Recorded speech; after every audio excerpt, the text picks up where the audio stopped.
emberek elkezdenek majd küzdeni ezért. Mindenkinek egészségre. No? So, the city of Corinth, there's a temple in ruins, but it was a temple to the goddess Aphrodite. Korintusba találtak egy templom romot Afroditének, a istennőnek. And it's kind of insincere to even call it a temple. It was a house for prostitutes. És igazából nem is szabadna ezt az épületet templom szóval illetni.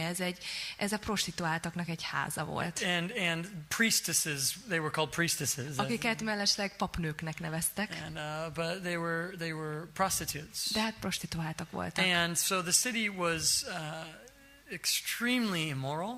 A város abszolút erkölcstelenül élt. Not only that, but there were the religious leaders were looking for personal gain.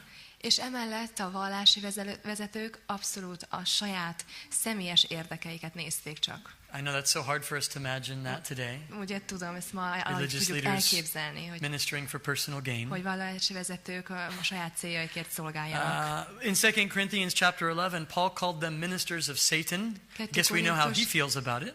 2 Korintus 11-ben őket úgy nevezi, hogy a sátánnak a szolgálói vagy papjai. Hát akkor ebből ki is fejezte, hogy ő hogyan érez. Paul was very subtle with his words. Pál olyan finoman fogalmazott mindig. They're ministers of the devil. Tehát az ördög szolgálói. And because what they were doing, and it happens today, it's been happening forever, is that they used their ministry, or they used people to build up their ministry. Amit ők csináltak, és amit a mai napig is az emberek erre hajlamosak, hogy másokat használtak a saját életük, a saját szolgálatuk építésére. They used people to climb the ladder. És másokon áttaposva másztak fölfele a létrán. The true servant of God uses the ministry to build up the people. Isten igaz szolgálója viszont a szolgálatot használja arra, hogy az embereket építse. Verse 2. 2. vers. Paul met a certain Jew named Aquila, born in Pontus, who had recently come from Italy with his wife Priscilla, because Claudius had commanded all Jews to depart from Rome, and he came to them. Ott találkozott egy Aquila nevű pontuszi származású zsidóval, aki nemrég jött Itáliába feleségével, Priscillával, mivel Claudius elrendelte, hogy minden zsidó távozzék Rómából, Pál csatlakozott hozzájuk. It's a nice way of saying that Claudius, there was an expulsion of all Jews from the city of Rome. Tehát finoman fogalmaztak itt, Claudius kiüzette az embereket, a zsidókat Rómából. And we know this as a matter of historical record, by the way. És ennek történelmi feljegyzésben is van bizonyítéka. Antisemitism is not anything new. Az antiszemitizmus tehát nem valami új dolog. It's been around as long as there's been a Jewish nation. Azóta van, hogy van zsidó nemzet.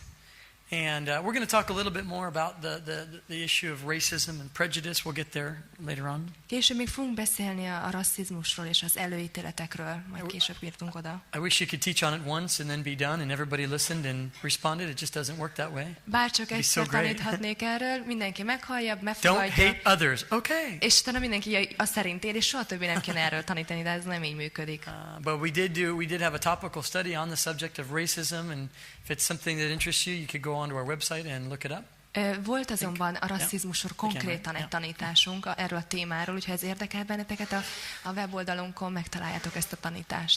But we'll talk a little bit more about that in a moment. De erről még fogok beszélni. Here's this married couple, Priscilla and Aquila, and they are kicked out of their home.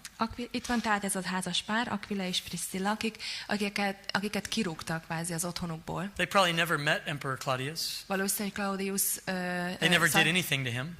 Soha, az uralkodóval soha nem találkoztak, semmit nem tettek ellene. But all Jews were kicked out. De minden zsidót elküldtek. And obviously that there was a lot of bad blood between the Roman Empire and the Jewish nation. A lot of animosity between the two. Tehát mondhatnánk, hogy a római birodalom és a zsidó nép között állandóan megvolt ez a ellenségeskedés. But in all of this, how we see the sovereignty of God. De mindezekben még mindig meglátjuk Isten mindenhatóságát. How he led Aquila and Priscilla to the Apostle Paul. Hogy hogyan vezeti Aquilát és Priscillát a Pállal való találkozásba. They leave the capital city of Rome, the seat of all power. Elhagyják ugye a fővárost, Róma fővárosát, mindennek a központját. Because the most powerful man in the world at that time said, get out. Azért, mert az akkori idő legerősebb, legnagyobb hatalmú ember azt mondta, hogy tűnés. But what I love about this is that even in the hatred of man, God in his sovereignty led them to, I believe at that moment in history, the greatest man alive, the Apostle Paul. És tetszik, hogy az emberi gyűlölködés közepette, és ennek következményéből adódik tehát, hogy Isten elvezeti őket az akkori kor szerintem egyik legnagyobb emberéhez, Pálhoz. That's not to excuse man's hatred. Ez nem jelenti azt, hogy felmenthető az emberi gyűlölködés. But that God is greater than even our total foolishness. Ez azt mutatja inkább, hogy Isten nagyobb még a mi abszolút ostobaságunknál is. And he led this couple to, they both did the same job, we read. És ezt a párt elvezette, és azt olvassuk, hogy mindketten ugyanazt a munkát végezték. Verse 3, they were of the same trade, and he stayed with them, and they worked, for by occupation they were tent makers. És mivel ugyanaz volt a mestersége, náluk lakott, együtt is dolgozott velük, ők ugyanis sátorkészítő mesterek voltak.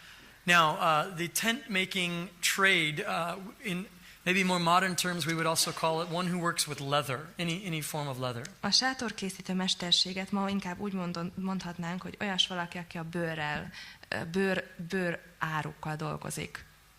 Again, Szűcs. Szűcs. Szűcs. Hagyjuk. Hagyjuk meg. Let's say that many more times. So while Paul's staying in the city of Corinth, he lived with this couple. Tehát, ami Korintusban volt Pál, ennél a házas párnál élt. And you think, now, it's important, if you notice, it says in verse 2 that he found a certain Jew. At this point, it doesn't seem that they were born again. És azt látjuk a második versben, hogy ott találkozott ezzel az Aquila nevű pontuszi származású zsidóval. Akkor még nem, semmi utalás nincs arra, hogy ők megtértek volna. But we know through their meeting with Paul that they were born again. De később tudjuk, a Pállal való találkozáson keresztül ők megtérnek. And we'll look at that in a little bit. Ezt később látni is fogjuk. You know, I mean, imagine that they're working with Paul all day. He had a captive audience as they're working. What was he doing? He was sharing. El tudjuk képzelni, hogy bele voltak kényszerítve kvázi abba, hogy állandóan Pállal legyenek, együtt dolgoztak, és hát ott volt egy állandó közönsége. It's like, you know, it's like being on an airplane, you know, it's a captive audience. Ugyanúgy, mint egy repülőgépen, mint egy bezárva, ott vagy azzal a bizonyos pár emberrel körülötted. You know, they're trapped next to you. You can share with them. Ha beszélgetsz velük, nem tudnak elmenekülni. Az a székük, abba kell ülniük végig. Unless they brought a parachute, they're going nowhere. Van náluk ernyő, akkor kimenekülhetnek. And you see, we get a little of insight into the heart of the Apostle Paul, that, you know, he didn't have his apostle robe that he wore when he was ministering and then his tent making time. His life was about sharing Christ. És láthatjuk egy kicsit még jobban, hogy milyen Pálnak a szíve, milyen az élet, hogy nem volt egy ilyen apostoli palástja, amit felvett, amikor itt tanított, meg megosztott az emberekkel Jézust, meg egy ilyen sátorkészítő munkás ruhája, hanem ő mindig, minden helyzetben az élete Krisztusról szólt. You know, too many, well, it's Sunday, today's the day I share with people. Monday I get back to work. Shut up. Vasárnap van, akkor ilyenkor beszélek embereknek Jézusról, hétfőn pedig megyek a munkába és befogom a szám. For Paul, it was his life. Pálnak ez volt az élete. It wasn't an occupation that he was, you know, kind of battling with. I'm part-time apostle, part-time tent maker. Ez nem olyan, hogy ez volt a foglalkozása félig meddig, hogy most félig sátorkészítő, félig meg apostol misszionárius vagyok. Paul was a full-time slave to Jesus Christ. Ő teljes idejű rabszolgája volt Krisztusnak. And he did whatever it took to pay the bills. És igazából mindent megtett azért, hogy ki tudja fizetni a számláit. And in fact, all Jewish parents would teach their boys a trade. És minden zsidó szülő a gyermekeinek megtanított valamilyen mesterséget. That even a respected rabbi was to have a trade. Még egy elfogadott rabbinak is kellett, hogy legyen valamilyen szakmája, mestersége. The rabbis had a phrase that went like this. A rabbiknak volt egy ilyen mondása. That's how it went. Így szólt. It was a catchy little tune back then.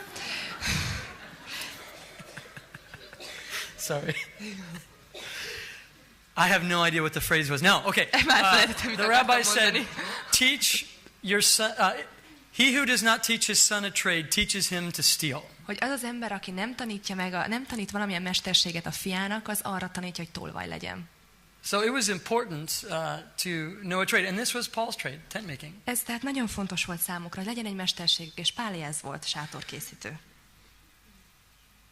In Romans chapter 16, Paul says that Aquila and Priscilla risked their lives to help him. És a Róma 16-ban olvassuk, hogy ez a házaspár az életét is kockáztatta azzal, hogy segítettek Pálnak. Later in the book of Acts, Paul and Priscilla and Aquila will go to Ephesus. Látjuk később, mindhárman együtt Efézusba mennek majd. And we read in 1 Corinthians 16 that their home was open to the church. Az 1 Korintus 16-ban olvassuk, hogy az otthonuk tárva volt, nyitott volt a többi hívő előtt. So they were born again at some point. Tehát valamikor, valahol ők megtérnek. Now also, just for reference sake, the book of Romans was written from the city of Corinth. Csak úgy megjegyzésként a római levelet innen Korintus városából írták. I want to draw your attention especially to Romans chapter 1. I told you Corinth was an immoral place. Reread Romans chapter 1 verses 17 to the end. Róma első fejezete egyértelműen Korintusból íródott, és ugye beszéltem arról, hogy Korintus milyen egy megromlott, erkölcstelen város volt. Olvassátok el, ez a Róma 1:17-től. And we see in there it's really what we kind of call the degradation of mankind apart from God as they just spiral downwards. És annak a leírása az, hogy mennyire lealacsonyodik az ember, amikor Isten nélkül él, és egy milyen lefele irányuló spirálba kerül Paul bele. had many examples in the city of Corinth. Pálnak nagyon sok példája volt erre ott Korintus városában. Verses 4 and 5. 4-es, 5-ös vers. Paul reasoned in the synagogue every Sabbath, persuading Jews and Greeks. When Silas and Timothy had come from Macedonia, Paul was compelled by the Spirit, and he testified to the Jews that Jesus is the Christ. Szombatonként azonban a zsinagógában vitázott, és igyekezett meggyőzni zsidókat és görögöket. Amikor pedig Szilász és Timóteus megérkezett Macedóniába, Pál teljesen az ige hirdetésének szentelte magát, és bizonyságot tett a zsidók előtt, hogy Jézus a Krisztus. So Paul does what he does. He goes to the synagogue. Tehát Pál azt csinálja, amit mindig is, hogy elmegy a zsinagógába. And then Silas and Timothy show up. It really encourages Paul. Szilász és Timóteus is megérkezik, és ez nagyon bátorítja Pált. Remember, he's been running for the last couple months. Ne felejtsük, hogy pár hónapja már ő folyamatosan menekül. He was in Thessalonica no more than 3 weeks. 3-4 weeks. Körülbelül 3-4 hetet maradt. Not a long time. Nem sok idő ez. Gets down to Berea, couldn't stay there so long. Aztán eljut Béreába, de ott sem maradhat sokáig. Gets to Athens, didn't want to stay there too long. Athénba kerül, ott meg nem akart sokáig maradni. So he's just boom, boom, boom, boom, boom. He's running. Tehát folyamatosan fut. And he's wondering, how are these places doing? How are the churches doing? És így gondolkodik, hogy vajon a gyülekezetek ezeken a helyeken hogy vannak. And then Silas and Timothy come and they say they're doing good. És akkor megjön Szilász és Timóteus, és beszámolnak, hogy jól vannak. 1 Thessalonians chapter 3, Paul wrote to them and he said, I was so encouraged when Timothy came and he told me about the steadfastness of your faith. Az 1 Tesszalonika 3-ban olvassuk, hogy Pál írja, hogy annyira örültem, amikor Timóteus beszámolt a ti hűségetekről az Úrban. And so you can see how just encouraged he was to know they're holding strong. Nagyon bátorította Pált a tudat, hogy kitartanak és hűségesek az Úrban. By the way, it was also from Corinth that he wrote 1 and 2 Thessalonians. In fact, those are the earliest letters of Paul we have. Korintusból írta mellesleg Pál az első és második levelét a tesszaloniaiakhoz, és ezek az első, a legkorábbi levelei. In 2 Corinthians chapter 11, Paul tells us that it was at this time also that he received financial support from the church in Philippi. 2 Korintus 11-ben azt is leírja, hogy ebben az időben itt kap egy támogatást a Filippi-beli gyülekezettől. And this allowed him then to stop making tents. És ettől kezdve nem kellett sátorkészítőként dolgoznia. Focus on full-time preaching. Hanem teljes időben az igét hirdette. And that was going to be significant because God was going to do some great works. És ez elég fontos lépés, mert Isten nagy dolgokat fog elvégezni. Verse 6. 6-os vers. When they opposed him and blasphemed, he shook his garments and said, your blood be upon your own head, I am clean. From now on I will go to the Gentiles. Amikor azonban ellene szegültek és szidalmazták, lerázta ruhájáról a port, és ezt mondta nekik, véretek a ti fejetekre szálljon, én tiszta vagyok, mostantól fogva a pogányokhoz megyek. Paul has been faithfully sharing Christ to the Jews, but they reject him. Pál tehát hűségesen beszél a zsidóknak Jézusról, de ők elutasítják. And then he makes this very dramatic, shakes the dust off, És akkor ezt a nagy drámai előadással előadja, hogy lerázza a port magáról. And then these words from a Jewish rabbi must have stung the heart of the Jews when he said, I'm going to the Gentiles. És valószínűleg egy zsidó rabbinak a szájából elhangzó szavak, amik azt mondják, hogy én akkor mostantól kezdve a pogányokhoz megyek, az iszonyúan fájhatott a többi zsidónak. I'm going to the Gentiles. Ha ti nem hallgattok meg, akkor megyek a pogányokhoz. It's like a knife in the Jewish heart. A zsidó ember szívébe egy tör. And I was just reading this in Ezekiel, where the Lord said to Ezekiel, I have made you a prophet to declare righteousness to the people, and if you do not, I will hold their blood upon your head. Ezékielben pont most olvastam, hogy azt mondja Isten, hogy I've made you a prophet to declare righteousness to the people. Tehát, hogy én profétává tettelek, hogy az igazságot hirdesd a nép között. And if you do not declare righteousness, ha ezt nem teszed meg, then I will hold their blood upon your head. Akkor az ő vérük a te fejedre száll. But if you do, then their blood be upon themselves. Ha viszont megteszed és hirdeted az igazságomat, akkor az ő vérük a saját fejükre And I believe this is the idea of what Paul's doing here. És azt hiszem ez itt a lényege annak is, amit Pál itt tesz. He's saying, it's on you. Hogy lerázza it's magáról. Off of me. Hogy ez már nem rajtam áll, ez már a ti dolgotok. I'm declaring righteousness to you. Én hirdetem az igazságot nektek. But if you won't listen, I'm going to go to the Gentiles. De ha nem hallgattok, megyek a pogányokhoz. Later on, probably in the next year and a half or so, or at some point, Paul was able to piece together, and he would write in the book of Romans that God would use the fact that he would save Gentiles as a form of, it would make the Jews jealous, and it would cause many to come to Christ. Később Pál, amikor ír, a római levélben ezt meg is fogalmazza, hogy rájön arra, hogy azzal a szolgálattal, amit a pogányok fele végzett, és amilyen munka ami ott történik közöttük Isten által, az mint egy féltékennyé teszi a zsidókat. And so, this jealousy, man, look at how God's working in those people. Ez a féltékenység, hogy nézd, hogy Isten hogy munkálkodik bennünk. That's how he used to work in us. Régebben bennünk is így munkálkodott. It could be yours again. És a tiéd lehet újra. Jealousy is a powerful tool.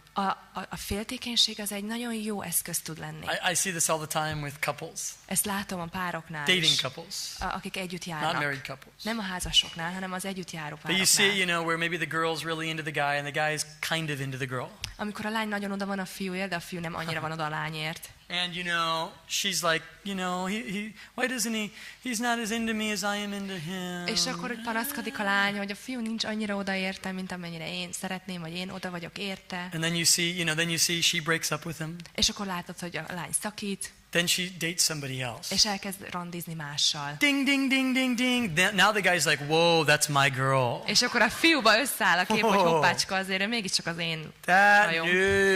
You cannot date her. És akkor már nem nagyon tetszik neki, hogy te nem járhatsz vele.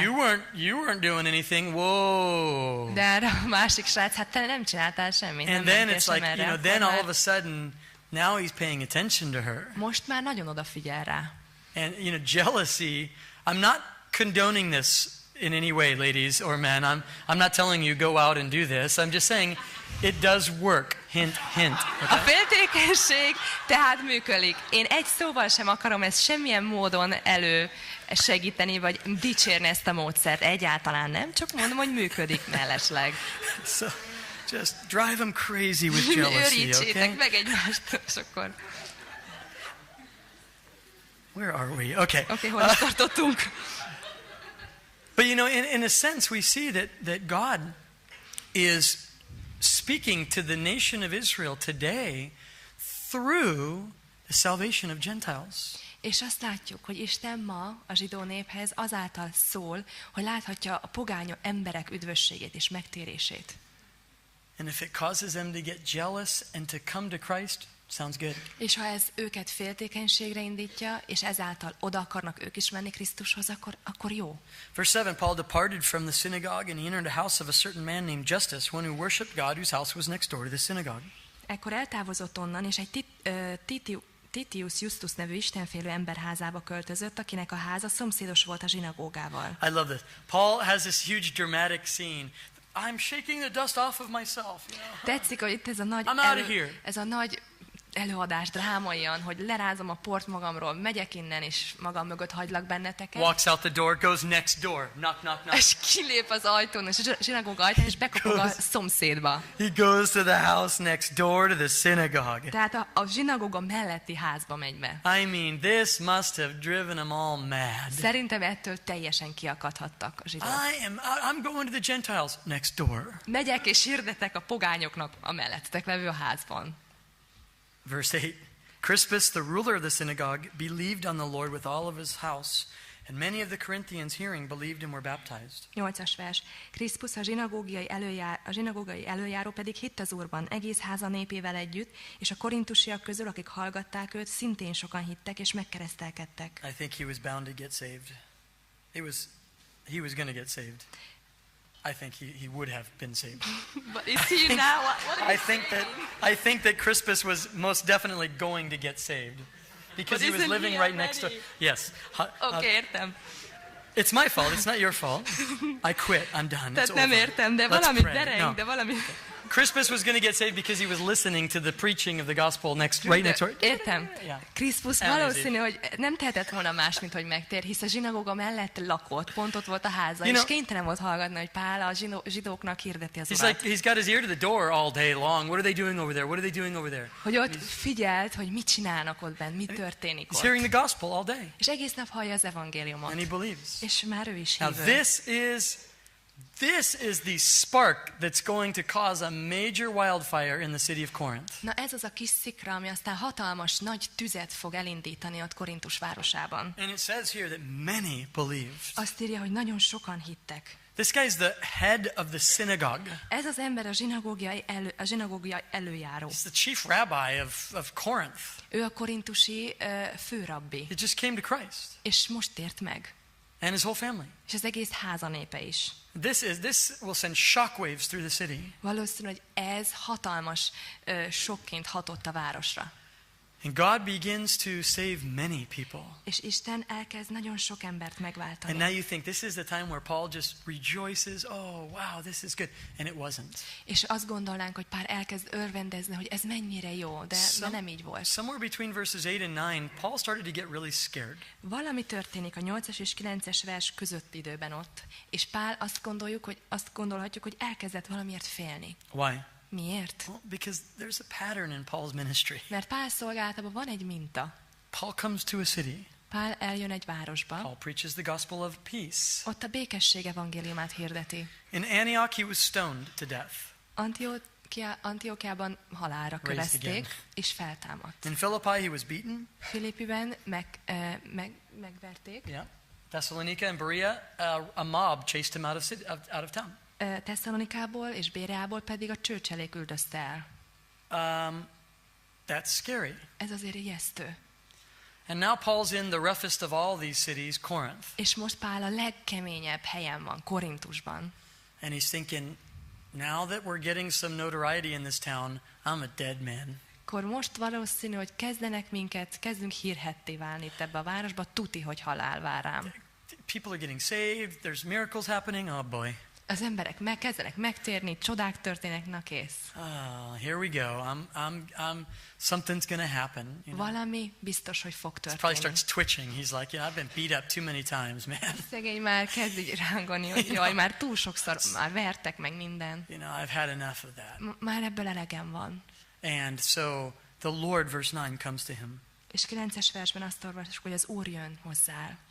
In a vision, says, do not be afraid, but speak. Do not keep silent. Az Úr egy éjjel látomásban ezt mondta Pálnak, ne félj, hanem szólj, és ne hallgass. I am with you. No one will attack you to hurt you, for I have many people in the city. Mert én veled vagyok, és senki sem fog rád támadni és ártani neked, mert nekem sok népem van ebben a városban. I don't think in a million years Paul ever imagined that this is how he would travel through Europe. Nem hiszem, hogy Pál valaha ezt képzelte volna el, hogy ő majd így utazza be Európát. Wow, you saw Philippi. What was it like? I saw a prison. Milyen volt Filippi? Tényleg voltál ott? Hát voltam, a börtönt láttam is. The bars were very nice though. It was incredible. A cella marha szép volt. What about Thessalonica? It was a quick glance. I was running. Tesszalonika milyen volt? Hát csak nagyon gyors pillantást vetettem, mert futva menekültem. How was Berea? Pretty much the same view. It was dust. There was a lot of dust. Hát az is hasonló látvány, ugye a port láttam, ahogy rohantunk. How was Europe so far? It's not been so great. És akkor milyen volt az európai utad eddig? Hát annyira nem volt túl jó. It's lacked a personal touch. Valahogy a személyes élmények I've elmaradtak. stayed at a lot of free places, but not where I expected. Nagyon sok ingyenes helyen szálltam meg, de nem ott, ahol képzeltem volna. How were the people? Not that nice, I must az ottani say. emberek? Hát annyira nem So kedvesek. far the Greeks are not my favorites. Egyelőre a görögök még nem a kedvenceim. You know, it's been a rough road. Tehát egy elég kemény út volt eddig. You know, and now I'm in Corinth, and it's kind of famous for being a rough place. És most itt vagyok Korintusban, ami eleve erről híres, hogy egy kemény hely. And how comforting were the words of Jesus. És milyen bátorítóak, milyen megnyugtatóak lehetnek Jézus szavai. Don't be afraid. Hogy ne félj. The Lord didn't say that except that Paul was afraid. Isten nem mondta volna ezt, Jézus nem mondta volna ezt, ha Pálnak nincs erre szüksége, ha nem félt volna. What words of comfort. Milyen vigasztaló szavak ezek. Don't fear, Paul. Hogy ne félj. 365 times the Bible says do not fear. 365-ször mondja az ige el, hogy ne félj. You see it? It's pretty important, huh? One Elég for every fontos. day. Minden napra egyszer. Every single day, don't fear. Minden nap egyszer, hogy ne félj. Why? Miért? Because there's nothing scary in the world. That's Mert not true. semmi félelmetes nincs ebben a világban. Hát ez nem igaz. Open your eyes. Csak nyisd ki a It's a very szemedet. scary world. Nagyon ijesztő a világ. Do not fear. De ne félj. Jesus said, because I'm with you. Azért, mert Jézus azt mondta, hogy én veled vagyok. Don't fear, for I am with you. Ne félj, mert veled vagyok. Jesus said to his disciples, I'll be with you to the end of the age. És Jézus ezt mondja a tanítványainak, hogy az idők végezetéig veled leszek. There's a lot of scary things in life. Az életben nagyon sok ijesztő dolog van. In the Bible, the opposite of fear is not bravery. A Bibliában a félelem ellentéte nem a bátorság. That's what it is in the world. A világban igen. Fear has a paralyzing effect. A félelem az megbénítólag hat. It causes us to cower, to shut down. Attól így megfélemlítődünk, és bezárunk. Fear is one of the most powerful tools the devil has. A félelem az egyik legjobb eszköze a sátánnak. The opposite of fear in the Bible is trust. A félelem ellentéte a Bibliában a bizalom. It's to trust the Lord. Bízni az Úrban. Not a foolhardy, I can do it, I can make it, I can take it, it's okay. Nem egy ilyen ostoba vakmerő dolog ez, hogy akkor én mindent megtehetek, mindent megtudok, mindent megcsinálok. Because that's not true. Mert ez azért That's nem a igaz. lie. You can't do it. Mindent nem tudsz I megcsinálni. can't do it. I can't make it. Mindenre én se vagyok képes, te se vagy It's képes. impossible. Az lehetetlen. So the opposite of fear is A trust. félelem ellentéte tehát a Bibliában az a bizalom. Trust the Lord. Bízzatok az Úrban. And that's what Paul does. Ezt teszi Pál is. You see, God, and you should be aware of the fact that God loves to do God-sized things in the lives of his people. És ez jobb, ha megértjük és megszokjuk, hogy Isten szeret isteni méretű dolgokat elvégezni, vagy végezni az ő népének az Things that életében. are so grand Olyan dolgokat, amik olyan hatalmasak, that if it fails, hogyha az elbukik, it completely fails. akkor az teljes bukás. We don't like those kinds of things. Na, mi ezeket nem szeretjük. We like the kind of things where you can kind of dip your foot in the water. Oop, cold. No. Olyan dolgokat szeretünk, ahol egy kicsit azért bedughatjuk a lábujjunkat, hogy a víz mennyire hideg, ha hideg, kihúzzuk. God says, jump. Isten ehelyett azt mondja, hogy ugorj. And we say, no. És mi azt mondjuk, hogy na, We nem. say, step, baby step. Egy kis baba lépést teszek a vízbe. God says, trust me. De ő azt mondja, hogy bíz bennem. I will, Lord, one toe at a time. Én fogok bízni benned, Uram, lábujjanként. When God does something in our lives, listen, when it's a God-sized thing, then only He gets the glory. És amikor Isten ilyen dolgot végez az életünkbe, ami isteni méretű, akkor amikor az sikerül, akkor minden dicsőség az övé. When it's a man-sized thing, then we get the glory. Amikor olyan emberméretű a dolog, akkor mi kapjuk a dicsőséget. Oh, he's smart. Oh, he's resourceful. Oh, he's blah, blah, Hát blah, ő blah, blah. okos, ő meg olyan tehetséges, ez meg az. But when God does it, De amikor Isten csinál valamit, people say, well, I know that guy didn't do it because I know that guy. That must be God. akkor mondhatja a többi ember, na azt tudni nem ez az ember csinálta, mert én őt ismerem, ő erre nem lenne képes.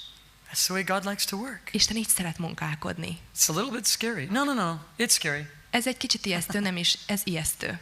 And so the opposite of fear then is to trust him. A félelem ellentéte tehát a bizalom. Listen, there's so many things in our marriage is one of those things. Pár dolog, például a házasság, ez egy ilyen. It's impossible without God. Hogy ez lehetetlen Isten nélkül. It's barely possible with God at times. Istennel is néha alig. It's hard. Lehet túlélni. We're humans. Emberek vagyunk, és ez néha nehéz. Raising kids. A gyereknevelés. It's impossible without God. Isten nélkül lehetetlen. It feels impossible with God at times. És néha Istennel is It's lehetetlennek not, but it feels that way at times. Úgy érzi az ember, nem az, de úgy érzi. We need God. Istenre van We need to szükségünk. lean upon the Lord. És rá kell hagyatkoznunk. We're not meant to work it out, make it happen. Nem arra vagyunk elhívva, hogy majd mi jól megcsináljuk, majd mi kézbe vesszük. We're meant to lean upon the Lord. Arra vagyunk elhívva, hogy rá hagyatkozzunk, hogy rá támaszkodjunk. I've shared this with you before. One of our Calvary Chapel pastors was on Larry King Live many years ago. Lehet, hogy erről már beszéltem egyszer.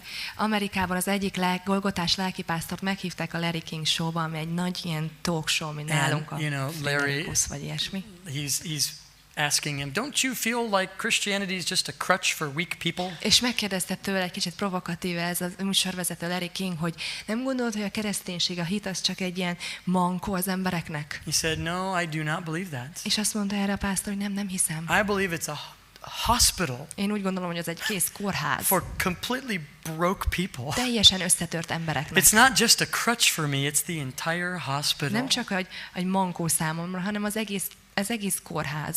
Larry really liked that. It was kind of funny.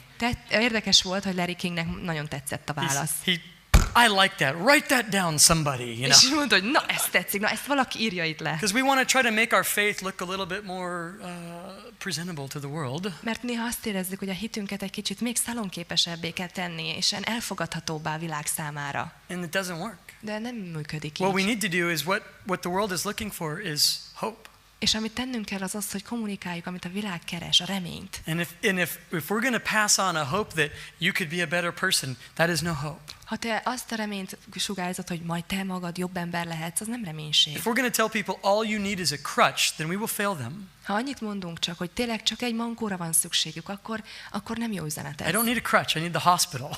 Nem a mankóra van szükségem, a kórházra. I'm not ashamed to admit that. That's the best news in the universe. És ezt nem szégyellem bevallani. Ez a legjobb hír az egész világegyetemben. God-sized things, don't forget that. Az isteni méretű dolgok, azokhoz ő kell, ne felejtsétek. Paul needed to hear this from the Lord. És Pálnak ezt hallania kellett Istentől. Now it's interesting how the Lord says they will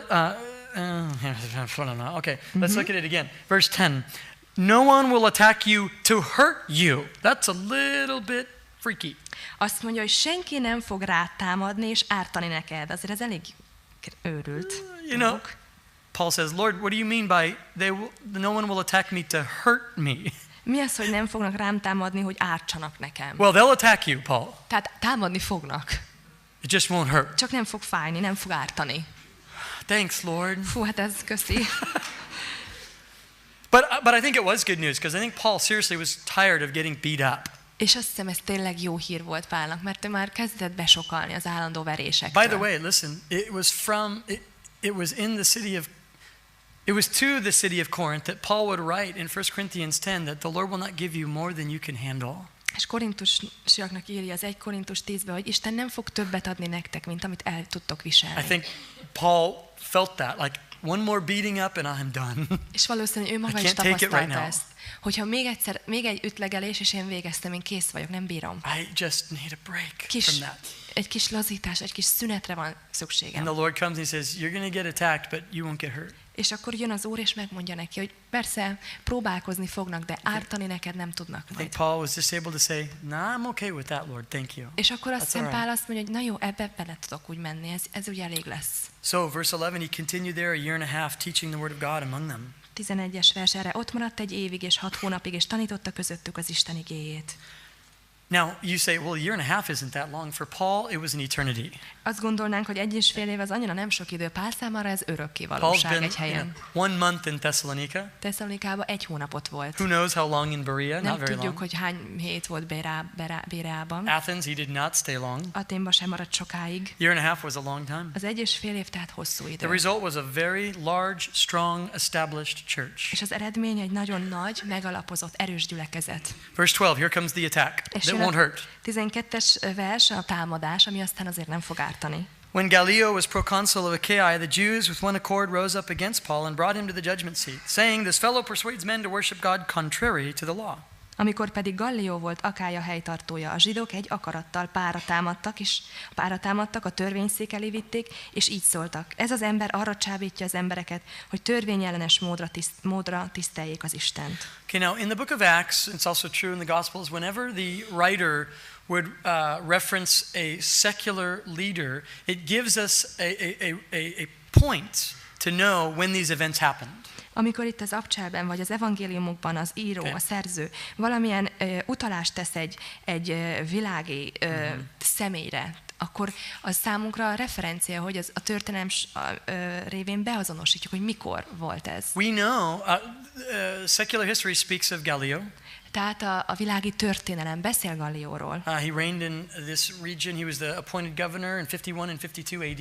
Tehát időszámításunk szerint 50-51-ben volt a kihelyezett helytartóit. And into 52. And it's important because, what we know about him is that he is the adopted son of a Roman governor. És azt kell tudni róla, hogy az örökbe fogadott fia egy római uralkodónak, ilyen helytartónak. More importantly, his younger brother would become a very famous philosopher by the name of Seneca. Az öccse nagyon híres filozófus lesz, ő a Seneca. Some of you have read her like, oh, I've heard of that. Okay. És már ugye valaki His adopted father was the amateur philosopher also named Seneca. Az ő apja volt.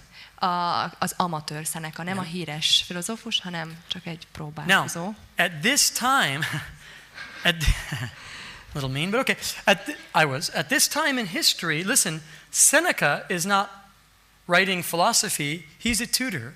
A történelem ezen pontján azonban Seneca nem filozofál, nem ír, hanem ő He's a tutor. Ő egy tanítómester. To a young man by the name of Nero. Egy fiatal embernek a tanítómestere, akit Nérónak neveznek. Nero would become emperor after Claudius, who is our current emperor. És Néró lesz a császár Claudius után, aki most az uralkodó. And Nero will have older brother Gallio put to death.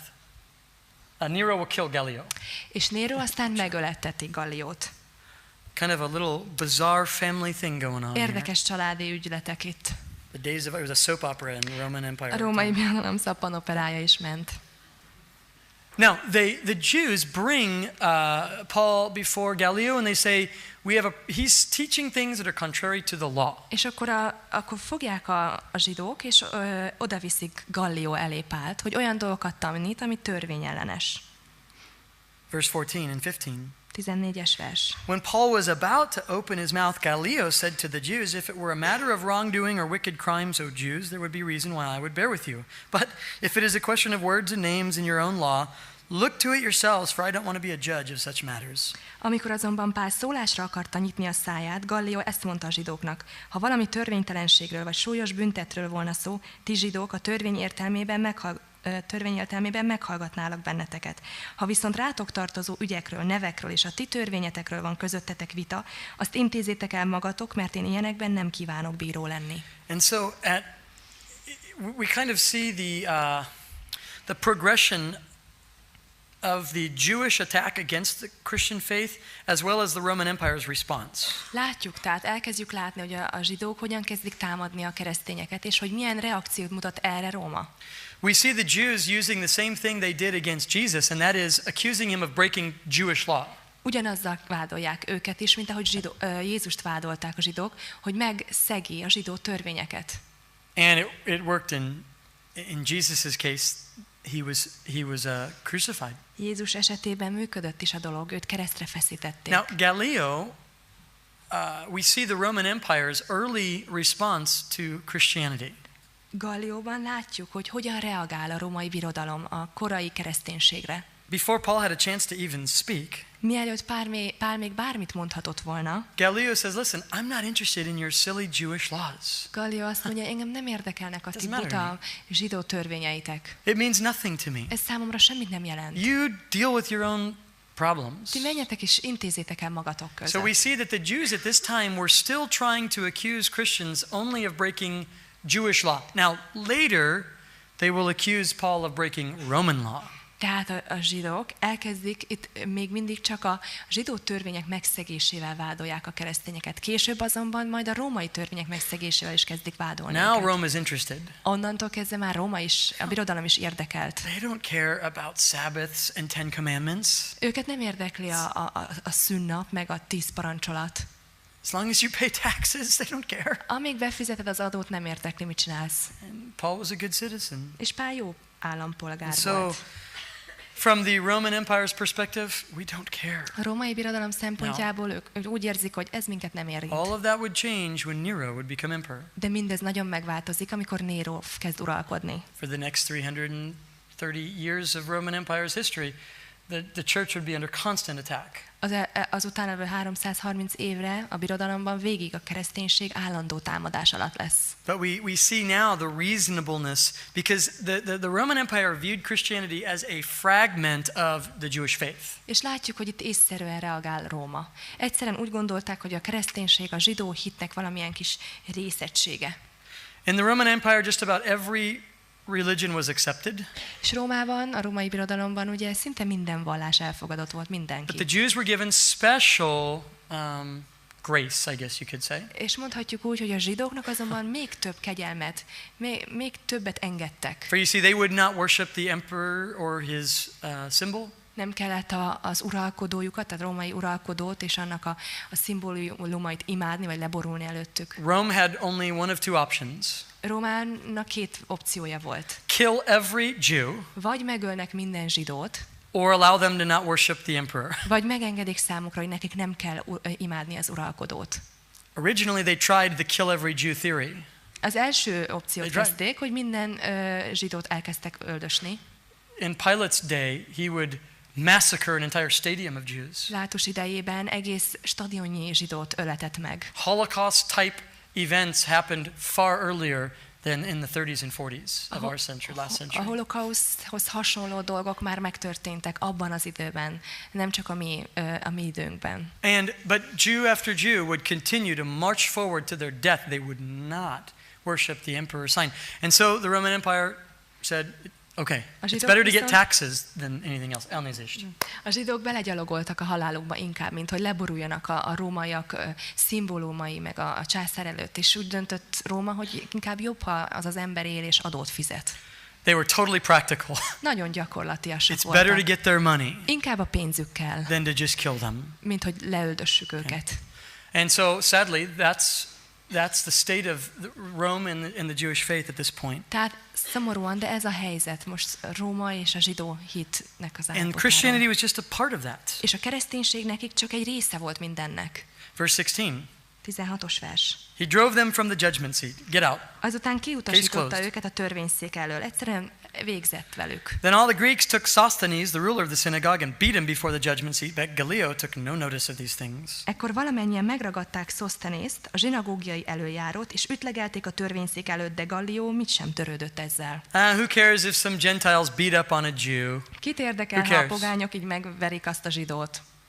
Now, Sosthenes, remember, is the second ruler of the synagogue because Crispus was the ruler, but he got saved, and now Sosthenes got his job. Szosztenészt Job ne promotion. felejtjük, hogy ő most a zsinagógiai előjáró, ő volt a második ember, de Krisztus után, csak hát ő megtért, ezért most ő lett az előjáró, tehát megkapta a pozícióját. Probably the Gentiles looked at Sosthenes as the head of this faction that was against Paul, and so they beat up this guy. Azt hihették, hogy Szosztenész volt a feje ennek az egésznek, akik elindították Pál elleni támadást, és ezért megverték. And Gallio didn't care. Galliót ez nem érdekli. You see, riot in the Roman Empire was a bad thing, but people beating up on a Jew was no big deal. A felkeléseket nagyon rosszul vették ott a birodalomba, de az, hogyha a zsidót ütöttek, vertek, azt nem érdekelte őket. Now, later on, when Paul would write to the church in the city of Corinth, amikor Pál később ír a Korintus beliekhez, look at 1 Corinthians chapter 1, verse 1. olvassuk az 1 Korintus 1:1. 1:1. Again, Paul, called to be an apostle of Jesus Christ through the will of God, and Sosthenes, our brother. Pál, Krisztus Jézusnak Isten akaratából elhívott apostola, és Szosztenész a testvér. Almost all commentators agree that this is the same Sosthenes. Szinte minden Biblia magyarázó egyetért azzal, hogy ez a Sosthenes ugyanaz a Sosthenes. Imagine that. Képzeljétek csak el. Gets beat up Megverik, just because he's Jew. azért, mert zsidó. And who comes to minister to him? És ki az, aki jön és szolgál felé? The people that he was just trying to defeat. Azok, akiket épp most akart elpusztítani, legyőzni. Maybe they came and washed his wounds. Lehet, hogy oda jöttek hozzá, és megmosták a sebeit. Maybe Crispus came and he said, Sosthenes, I know what you're going through. És lehet, hogy Krisztus is odajött, és azt mondja, hogy Sosthenes, pontosan tudom, mind mész Or most maybe Paul át. came and said, man, I've been beat up a few times too. Pál is megy, és beszélget, hogy hát ismerem az érzést, engem is elvertek I párszor. know how hard it is. Tudom, mennyire nehéz, But we love you. de szeretünk téged. And I believe it was the love of the church that broke down this guy's inhibitions to Christ. És én hiszem, hogy az egyház szeretete felé, az ember felé volt az, ami lerombolta a benne levő akadályokat. Love, man, it's so powerful. A szeretet annyira God's erőteljes. love Isten can szeretete break down any barrier. bármilyen akadályt le tud rombolni. When expressed through his body, you and I. Amikor az ő testén keresztül, rajtunk keresztül ez megnyilvánul. It's a powerful thing that happens here. Itt nagyon nagy dolgok történnek. That they would reach out to someone who had recently been hating them. Hogy valaki olyan fele nyúlnak ki, aki éppen addig őket gyűlölte és támadta. And this is the thing, if I could just briefly mention, this is the thing about prejudice that is just so ridiculous. És azt hiszem, ez az, amit meg kell említeni az előítéletekkel kapcsolatban, és ami annyira nevetséges. It just reveals the pride of man. Mert annyira az emberi büszkeségről tesz tanúbizonyságot. Let me break down prejudice in its purest form.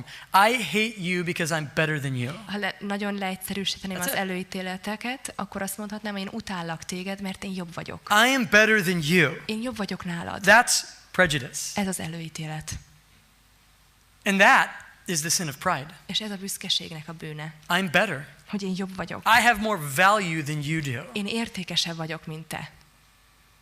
And you know, it's ugly in the world and it's disgusting in the church. Nagyon csúnya ez a világban, de egyszerűen undorító az egyházon belül. And so many Christians are prejudiced and it's ridiculous. És nagyon sok keresztény It's the ember exact opposite character of Christ. ilyen előítéletekkel van, és ez annyira ellentétes Krisztussal.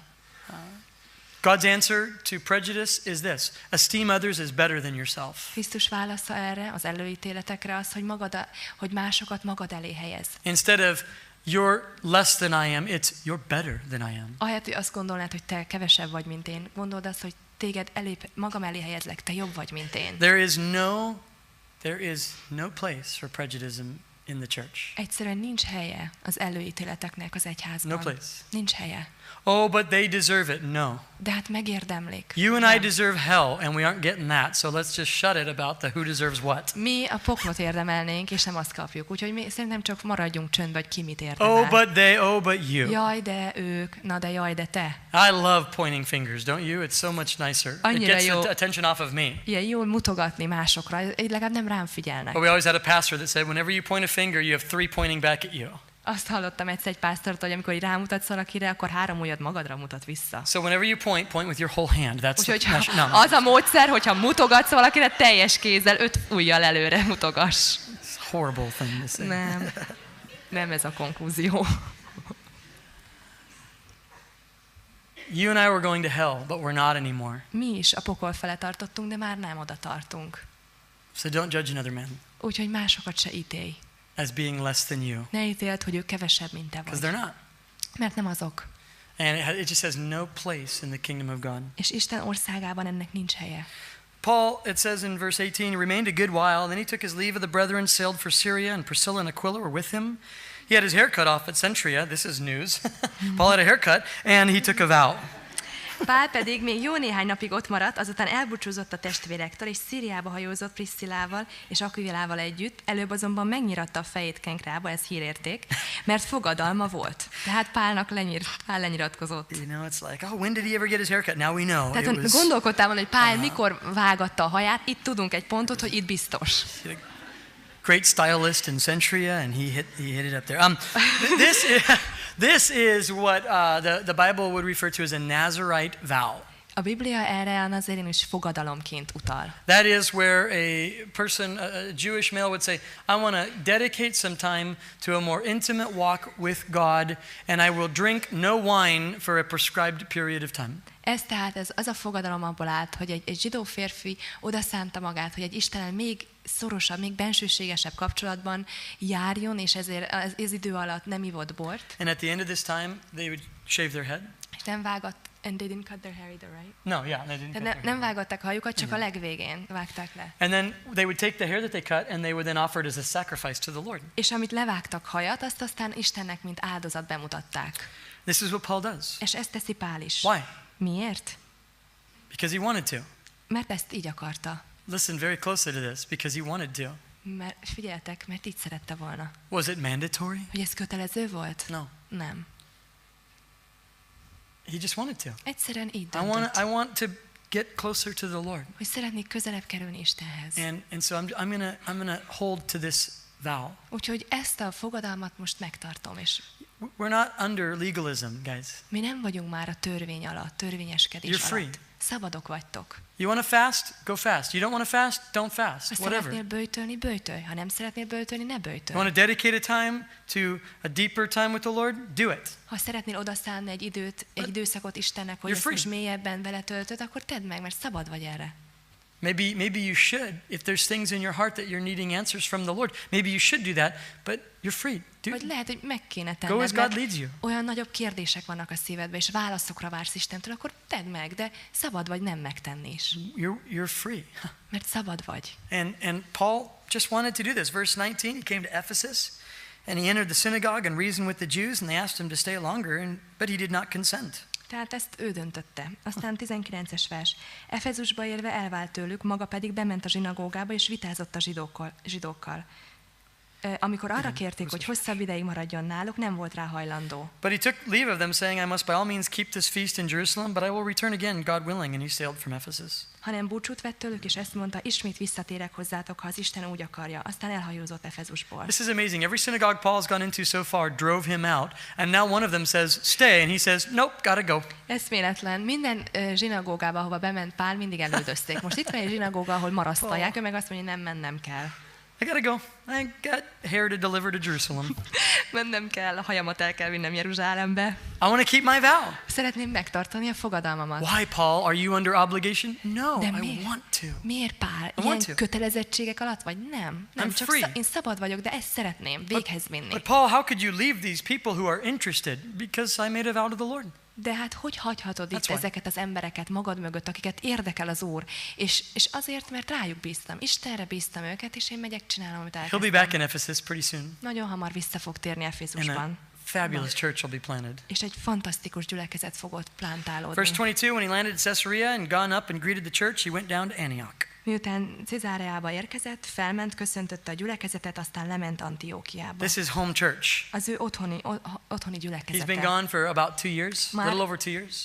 Ekkora körülbelül 2 éve nem volt otthon. And he's home. És most végre hazatért. Sharing stories of all that God has done. Elmeséli a dolgokat, hogy Isten miket tett. PowerPoint show, prison in Philippi, Ilyen mob in Thessalonica. PowerPointos előadás, a he's csőcselék, ami üldözött, ezek vertek meg, itt voltam know. börtönbe. Who was that? That was my jailer. És ez ki? Hát ő volt a fogvatartóm, a rabőr. What's this picture? That's just dust. I was running. Ez milyen kép? Ez csak a por, ahogy I rohantunk. mean, you know, and then but 2 years he's been gone. He comes back with fabulous stories of what God's done. 2 évig utazott, és most hazatér, és elmeséli azokat a hatalmas dolgokat, amit Isten tett. We end in verse 23. After he spent some time there, he departed, went to the region of Galatia and Phrygia, in order, strengthening the disciples.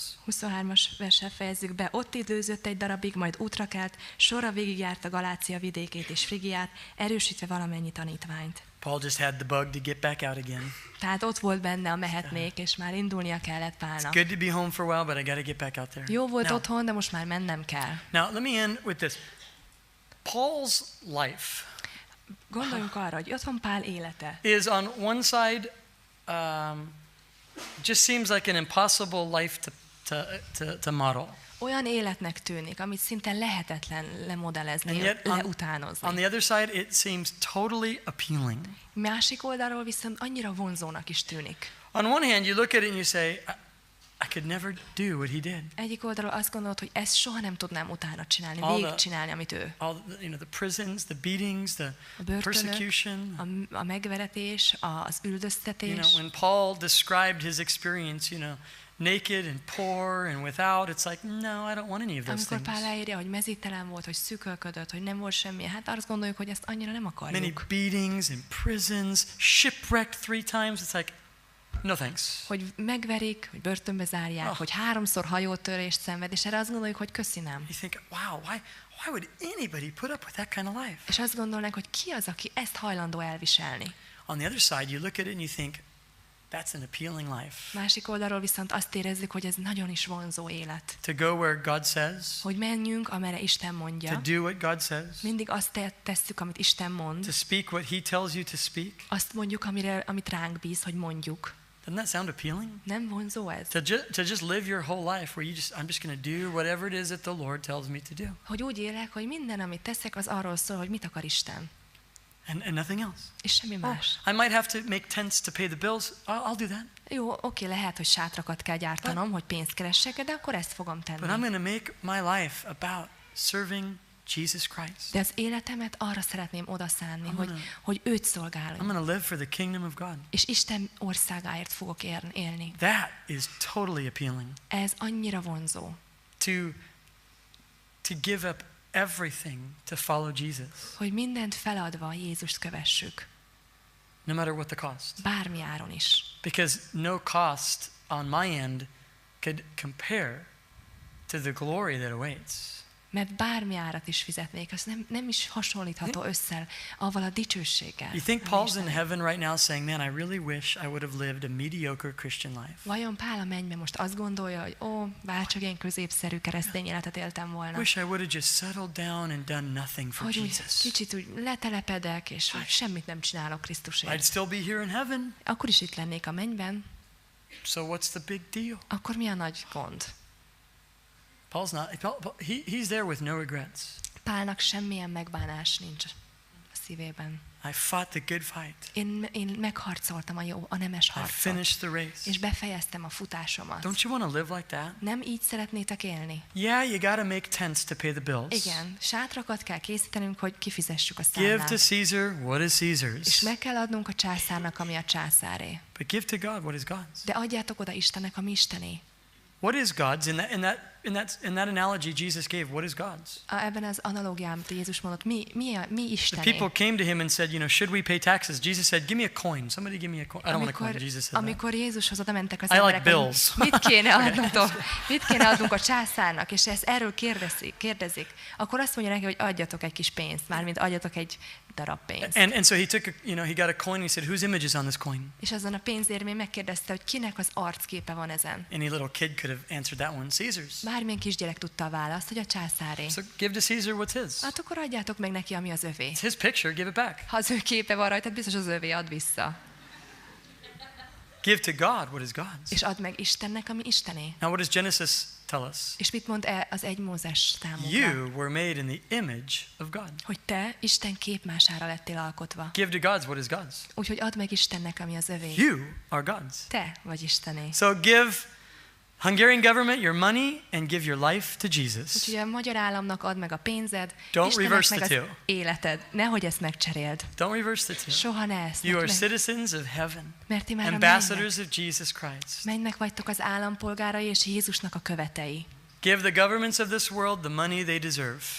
Or don't deserve. It doesn't matter what you think. Ennek a világnak, a kormányainak add meg a pénzt, amit megérdemelnek, vagy amit nem is érdemelnek meg, de add meg neki. It's theirs. Ez már nem is számít igazán, mert ez az övé. Respect that. Tiszteld és add meg. But give God what is his. De aztán add meg Istennek, ami az övé. That's what Paul did. Ezt tette Pál is. We can look back at his life and say, what a radical life. És visszanézhetünk, és azt mondjuk, hogy fú, milyen lenyűgöző élet. I think in those days they just said it was a life. Akkoriban szerintem az It's the way emberek we're csak supposed to live. úgy gondolták, hogy ez is egy élet. Így kellene élni.